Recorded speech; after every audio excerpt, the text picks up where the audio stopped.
We'd like to reward our Building While Flying listeners with a discount to Stork, an annual membership where we deliver content and resources on new topics directly to your inbox weekly. From social media marketing tactics to broader business best practices, we have 2+ years of content available. You will also get access to the Sasha Group through our private Facebook community.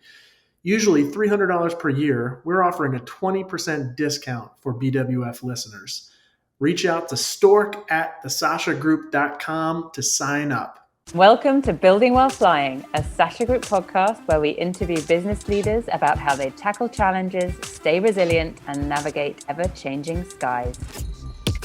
Welcome to Building While Flying in the flesh, which we always love actually recording it in-house. My guest today is Rajesh Sinha, who is the chairman and founder of Fulcrum Digital, where his company works with global brands and builds custom business platforms and technology ecosystems to help businesses with rapid digital acceleration, faster product to market, reduce cost of ownership, and of course, scale.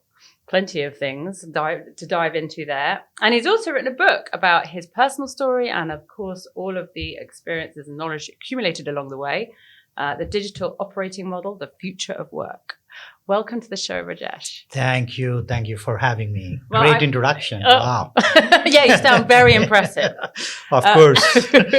So we talked about a bunch of different things in there in terms of all of the kind of elements of the future of work, but also the ways in which you help businesses large and small, really, with digital transformation. But before we get into that, let's actually explore a bit of your own story, because I know it's a bit of a building while flying tale in and of itself. I think when we first met, you described yourself as a digital doctor. And I'd love to hear a bit more about that. And tell us a bit about your background story. All right, great. So my story starts from India. That's where I was born. Born in a family where my dad was an engineer. Mm-hmm. While he was an engineer, he had a business mind, So he started a business, started a public and boarding school. Then he started a furniture business. So while I was growing up, I was learning from him. And I call that as a transformative learning. So while my, schools and universities were teaching me subjective learning, my dad was teaching me transformative learning. So I didn't realize when I look back and reflect on the whole journey, I think the entrepreneurship started with the people who you are surrounded with in your childhood. And that's when I think a lot of training was happening for me. And then I graduated with computer science in 93, worked for 6 years, and then started Fulcrum when I was 27 or something. Can you talk a little bit about what it is that Fulcrum does? The Fulcrum name means it's in physics, you have Archimedes principle, right? They say like if you are given a support in the universe, you can turn the whole world. Yeah. So we feel that we are that kind of a support organizations to small to big companies, that they can change the way they do the business, right? When we started the first 10 years, we were services organization. Mm-hmm. The last 10 years, we become platform and products organization. So we are the company now 50-50, services and platform company today. And so that's what we build. And the reason we became a platform company because we became more purposeful organization today. So now our purpose is to transform lives of consumers every day by building a better and smarter digital platforms, whether we offer our own licensed product or we help big banks or food companies or universities to bring better platform for students' experience or moms and dads' experience, what your kids are going to eat in the school. They can select through mobile platform what they should be eating. So trying to make the world a better place to live and work. So if I repeat that back to you, like almost that distinction between coming from services or digital products, that shift to platform was taking it to a broader space and being able to service groups of people in a more meaningful way. Is that kind of how you would summarized it very well? Oh. And then now I'll stitch the story with your digital doctor concept you asked in the beginning, right? So the whole thinking is about doctors. So when you try to solve any problem, in future, I always say that people are not going to sell products and services. People are going to sell experience, right? So that's the experience economy we got to live with. So this doctor mindset helps us bring experience to whosoever you service. Because when you go to a doctor does not give you any medication right off the shelf, right? They ask you lots of questions, profile you, really understand your problem, right? And then based on who you are, then they recommend you what's the right prescription for you. Then you are somebody's good doctor. So listening is the best skills. Many times in entrepreneurship or when I was building the business, I made so many mistakes. I used to be the talker, giving solutions for all the problem on the fly. And those are the mistakes. Like, you got to be good listener. And being a doctor, you become a good listener. And then you can recommend the right roadmap and a solution. That's so interesting. It's very much when we think about, on my team, when we think about helping companies with brand foundation building, it's all the questions that you ask at the beginning that are really going to help get a proper sense of the lay of the land. Yeah. And if you haven't really done all that foundational element of discovery and diagnostics, then you might be going down entirely the wrong track. So that's a big part, presumably, not only of how Fulcrum behaves, but also what you learned over the sort of meta of you've built your own company and now you're applying that to all of those clients that you're working with moving forward. Of course, yeah, that's what's happening, yeah. So you help companies with digital transformation, which is one of those words that has been bandied around for a few years now. Can you just take a step back and explain what that even means? Because I think we have listeners who run companies from all different sizes. Some of them are pretty small and maybe starting out in a kind of fairly digital environment. What does digital transformation mean to you and to Fulcrum? So in the real sense, if you look at it, why it became popular, it's linked with growth and it's linked with exponential growth. Because in the industry, consumers' behaviors are changing faster. And if you are not agile enough to change your business model, to deliver your customers' experience, you are going to be disrupted by somebody else. What happens in digital transformation is only two things: vertical transformation and horizontal transformation. When any businesses, doesn't matter what size you are, what industry you are, what locations you are based out of, you are either transforming your employees' experience or you're transforming your customers' experience. Your employees' experiences are called horizontal experience. Your customer experiences are all called vertical experiences. So either so nowadays in this pandemic or, hopefully post-pandemic world, employees are all going to use the platform to deliver better outcome for the companies, and that companies can deliver better outcome for the customers. So when you think about, firstly, digital transformation is almost a misnomer. It kind of just means get involved with technology and let it work in the service of either your customer or your employee. And that fundamentally paired with like a real diagnosis of what it is you're trying to achieve at the beginning, but also a sense of what that outcome is, to your point. Is it environment? Is it, effectiveness? Is it community? Is it engagement? Then those are the things that you can use digital transformation to achieve. Yes, you recapped it very well. Yeah. So if you then think about, I would love to just hear one or two examples of companies. So I know you've worked with education. You've done something recently with the culinary space. What's an example of where a company has kind of employed a platform and taken that step into achieving either vertical or horizontal transformation? If you look at the university space, right, who are the customers of the university? The customers are students. Students are paying the fees. Because they pay the fee and they study in the campus, student becomes the customer of the university. So universities are in the business of retaining the students, enrolling the new students, and maintaining their quality of educations in the campus. That's the business they are in.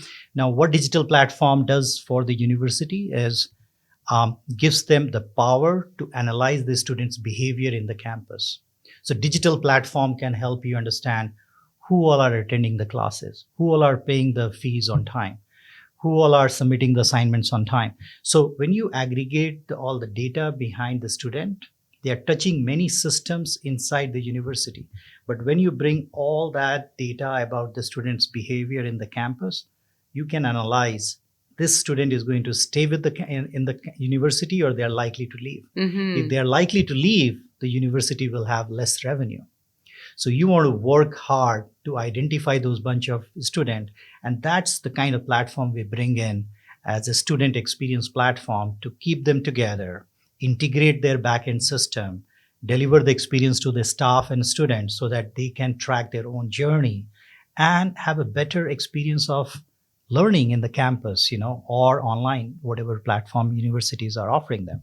That's the example on the university side. Mm-hmm. Now, if you come to the food side, which is, a lot of food is getting catered to hospitals and universities and schools. So the example which I was talking earlier, the kids are going to school, they are getting meals delivered to them. As a mom and dad, if we have a power of a platform to select in the morning, 9 o'clock, what my kids are going to eat in the school at 12 o'clock, because my kids have allergy to milk or nuts or whatever, they can design the menu. And 9 o'clock, the menu is designed, 12 o'clock, the meal is getting served. And through mobile platform, if you can do that, you are making kids' lives better. You are making them healthier. The same story goes in hospitals. So depending on the disease and the patient's criteria, if doctor can recommend the meal planning for the patients, the same way the nurses can design the menu for the hospital patients, and the meal can be delivered to them, and data is the key. Data is, so human brain can only store so much of knowledge. That's why today you see the race between human and machine. So the next phase of work is automation, intelligence. So all that is coming together. If you are ready with digital platform, that's when the future technology can give you more value. As you were building Fulcrum and as you've kind of come through these stages of kind of realizing and understanding the features of building a company that can help be transformative in this way, what are some of the early mistakes that you made that have kind of shaped how you go about recommending paths to others? Many mistakes. I'm sure I can write a book on that. But the early mistakes, which you said, is when I started, I think I was trying to solve everyone's problem and saying that being an entrepreneur, I want to buy something cheaper, and try to solve their problem because they will take 5 hours. I can solve it in 5 minutes. So why do we waste time? So what is you're kind of so much about the future of work and you've been thinking a lot about the future of work. What did the pandemic do in your mind to kind of define or accelerate or kind of frame what the future of work is for all of us? Yeah, that's a very part. No, but that's the main question on everyone's mind, including mine and everyone's, right? So if I give you an answer in one word, I would call it on demand. So what pandemic taught all of us that the world impossible is possible. We can do many more things without pandemic hitting us, right? So that's what called exponential thinking process, right? And one of the example I'll give you is on-demand example. When Netflix came to the market, they disrupted, Blockbuster, right? Why? Because they brought in on-demand entertainment. Whenever you want to watch entertainment, watch your series, you can go and, enjoy it. The same way today, my wife just last month, she bought a mirror technology. I don't know if you know that. I do know them. Yes. So what is mirror? And I didn't know about it. So it was just lying in my, in a living room and the entertainment room. And I went there. I asked her, what is this? She said, this mirror. Look at this. This connects with the internet. You can exercise. You will have a live trainer in front of you. And I thought, this is on demand. Yeah. When I feel like exercising, I should have a live trainer available for me to train me, right? So today with the work, people are expecting on-demand work environment. So when they feel like, they will not compromise the outcome for a day, but they need to have a choice of delivering the outcome. So flexibility, on-demand is the new wave we got to all ride on.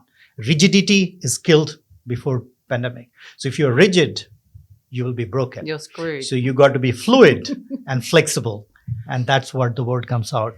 So it's so interesting. We've been having, I cannot think of a single person who is currently involved in work in one way, shape or form who is not having a conversation along these lines of like, what is the return going to look like? And how do we plan for it? And I guess to your point, one element is simply being ready to be flexible. It's almost a mindset that more than anything else. But then presumably there's also planning for it from a technology and a kind of structural perspective. Is that stuff that you've been talking about too? Or is there sort of, when early on in this whole conversation about return to office, I think it was Jamie Dimon made a very sweeping statement about, I think people are more productive when they're in the office, like, period. And I kind of think that those very kind of generalized statements miss the opportunity to have the flexibility conversation. Of course, if you're a bank teller and you need to service a customer and the customer comes into the bank, then you need to be behind the counter so that the customer has someone to speak to.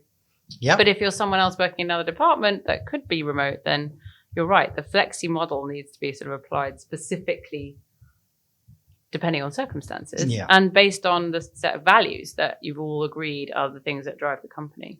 Yeah. So I love that. You talked about, there are a lot of them are mindsets and practice or structural practice. Like I think the fact that we have just been, I love the way you said that, we've been shown that the impossible is possible. And therefore, if nothing else, that's something we can take forward with us and debunk anytime someone says it can't be done. Absolutely. Absolutely. Go back to this school of pandemic, remember that graduation we had and that degree we got was impossible to possible. So don't wait for pandemic, we got to figure out new all way the of other growing. things. Yeah. All the positive sides, dark is over. Let's look for the light now, So how do you think companies will be able to maintain that kind of credulousness, this kind of like, because it's not an outside force. Now it's you are inspired by the fact the impossible can happen. How are you going to remind yourself in the moment when you're given all those constraints again? Do you have those conversations with customers? I'd be so curious to know your thoughts. Sure. Once you get the test of the success and test of one method, you want to make it practice in the company or in your lifestyle, right? And it will happen with strategy, structure, people, and culture. These were pre-pandemic world terms. Post-pandemic world terms, I define it this again. My version is called culture first, then comes strategy, structure, people, and then finally it comes data. So finally culture and data, which starts and ends with it, that's the power. If your company is built around these parameters, you can help them practice this phenomena of exponential growth, impossible to possible. And that I call it a agile mindset, growth mindset, liquid mindset. I love liquid mindset. We talk a lot about, the thing that unites the clients that we love to work with is a growth mindset and is an ability to apply learning back to how you've structured. And I love the idea of like bookending with culture and data. So, as we always say, like there's no point in setting an agenda of things you need to achieve if you can't measure them in a like actual measurable trackable way, which is where the data piece comes in. Absolutely, you got it right. Because when I started the business, it was all intuition and emotion. And when I started to build it and scale it, it was all metrics. So when the emotions and data, when the emotions meets with the data, that's when you have a scalable growing organization. Right? You got to measure it and monitor it and continuously mature it. So that's the mix. That's why you know whether your culture is working when you can measure it. And then comes in between strategy, because become a purposeful company. When we started, we never had that big goal. We always call ourselves to be a thought leader. And to become a thought leader, we became digital doctor, right? We listen and solve the problem. But now when we look back, we say we have to touch billion lives by digital transformation, digital platform. So if we can launch digital platform, which people all over the world are using our platform and transforming their lives, then we are in a true business of digital transformation, right? And that all happens with this power of bringing a value to your customers. And when I looked at all these companies, 5 million to 5 billion or $10 billion companies, they all have same common denominator of problems, and all these 21 years, being in the journey, meeting with all the CEOs and bigger IT organizations, smaller, I found everyone has 3 problems: data, process, and experience. Everything revolves in your business. If you look at it, You will have your customers' data, product data, employees' data. You have certain process to run your business. And end of the day, you have some customers you are delivering the experience. Right. These are the only three things. And these three things doesn't work very well in all sizes of the companies. Right. And they don't have a roadmap to mature these three layers as they continue to grow their business. So that makes it, scalable organization. And that's what I learned, this common denominator to mature these three layers of your business. That's so interesting. And all of this is laid out in your book. So I think you should tell us a bit about the book and when it's coming out and when we'll be able to get our hands on it. Sure. The book is called, as you said, Digital Operating Model, The Future of Work. So what I learned over the period of time that people come with all kinds of problems. I go into a conference room and there will be 10 people sitting. They will define the problem. And as you called me, digital doctor. So as a doctor, I'll listen to their problem. They have as is and they want to be, right? Everyone wants as is, everyone wants to be, right? And I was like, everyone has the same problem. Whether I go to the university, I go to hospital, I go to financial institutions or insurance company, they all have a similar problem, as is to be. And when you are trying to give them to be roadmap, many times what they need and what they want, there is disconnect in their own minds.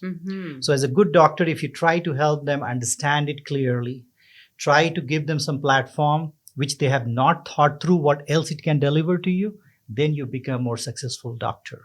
So then I thought, like, if everybody has a similar problem, even everybody pays hundreds of thousands of dollars and $1 million for us to build systems, why can't we give them, everyone, a recipe of this success and growth through a story format? And that's where all these companies, the stories from 5 million to 5 billion is in that book. And defining a common denominator to grow exponentially. So that's what the book is. Book is, published by Wiley, and it will be available on Amazon by end of this year. By January first, second week, it will be available for pre-order, and hopefully by March, it will be in your hands. In my hands. Well, I look forward. So the digital operating model, the future of work, a burning subject in most people's minds. Very excited to read. Of course, that will be great. And I'm very excited as well. It has been a big journey to bring all the stories together and make it simple, because topic is so complex. And you started the conversation that digital transformation, nobody knows where it starts, where it ends. Hopefully this book will, there are many books written on this topic, but hopefully this book will give real stories of real businesses, of real people. And real transformation. And that will connect them with everyone, whether you are a student or you're a professional, you're executives or you're entrepreneurs. When you read it, you'll feel like I'm living that life. And there is a story by somebody telling me how they failed and how they succeeded. So that's what this book is all about. And starts with the denominator and ends with the recipe of growth and how they can transform themselves by these inspiring stories. So that's what the book is all about. Oh, let's hope, keeping the fingers crossed, hope people will like it, and readers will enjoy this journey. I'm sure they will. My last question is our classic pilot's checklist question, the building while flying question. When you are building while flying, it is important to keep calm under pressure. So when your back's against the wall and you're faced with a tough decision for your business, what is your internal checklist? And this is quite meta because I feel like the whole book's about this, that helps you get through it. What is your kind of in the moment ability to make decisions? So, you have to listen to all the perspective when you are making a decision. Don't get influenced by one side of the story. So you get a 360-degree view of the problem through data, through information, before you make the decisions. Today, we run the company with a democratic approach. The future of organizations, I call it also in the book, is it's going to be democratic. You can't run it like autocratic business. Like in democracy, like US and India, you have 3 council, executive, legislative, and judicial. The same way when you build your businesses, it helps you in decision making, right? You don't have to take all the decisions. So maybe myself, CEOs, CFOs, we are all part of executive council. Then we have a governing council. They have also separate power like HR, security, compliances. So if they can overrule some of our decisions, right? And then we have legislative, council. So people who are running business unit, the business leaders from different departments, they need empowerment. They are like member of parliaments, and they have their own say to run the business. So once you have checks and balances of running the company, you can run a better organization tomorrow. And then you distribute the decision making, decentralize it to different authority and structure. So you may not have to take decisions, everything by yourself, because if I have to take all the decisions, then I'm the bottleneck for the company. So you distribute it through democratic philosophy, but there are some big decisions you have to take. So I would say that listen as a doctor's mind, listen to everyone, take all the data. If the decision can wait for a day, give some time to think over it. What you make decision today evening, and by tomorrow morning, you might make some different decisions. So sleep over it. And then if you believe in it, go for it. Even though you will make a mistake, but have a culture of learning. We all make mistakes. So at least you made a decision, thought through decision, and that's the best you can do. The true fluid growth mindset that we talked about. Of course, that's the future, I love that. Because fluid takes shape of any, utensils, any vessels, right? So if you put in a glass, the water is in that shape. If you put in a cup, it's in that shape. So you have to, that liquid, it will take the shape in whatever vessel you will keep it in. And in this case, it is the vessel of a highly democratic organization, which is delightful. Absolutely. That's what the generation Alpha and Z and after millennial, they're all looking for. Purposeful companies where every day they're slogging, they're making the world a better place to live and work. They want to get inspired by colleagues and the vision of the company, and that's where we are headed. Community autonomy and contribution. Oh, that's a powerful one. I never heard that, but that's a good one. I just came up with that. Community economy, because I call now the future after digital transformation is deep digital intelligence experience economy. Ooh. So with platforms. So that's how the deep comes in. So data makes you intelligent.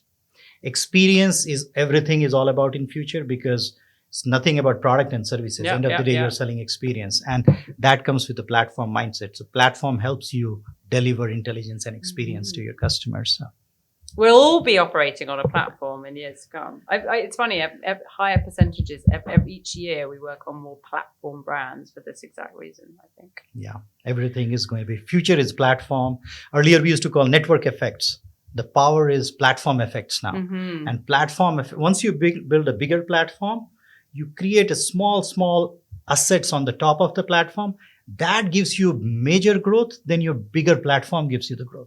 That's the power of platform thinking. So a small dent on your platform or small acceleration on your platform gives you higher growth than platform itself.